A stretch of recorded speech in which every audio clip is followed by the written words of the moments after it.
L'écologie humaine, c'est une façon de comprendre l'environnement de l'homme, la société, donc environnement qu'il soit culturel ou qu'il soit naturel, mais en le centrant sur l'homme.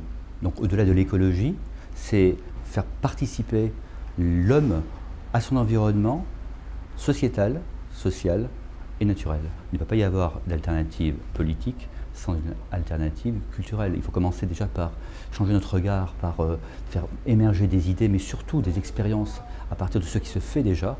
Et les alternatives politiques dont on parle beaucoup, comme si tout était lié à des élections, au fond, l'essentiel, c'est qu'il y ait une alternative dans les consciences, une alternative dans les pensées, dans les réflexions, pour que tous ensemble, la société française, puisse accoucher d'une autre société, à partir de ce qu'elle fait déjà de bien, et en mettant l'homme au centre de tout.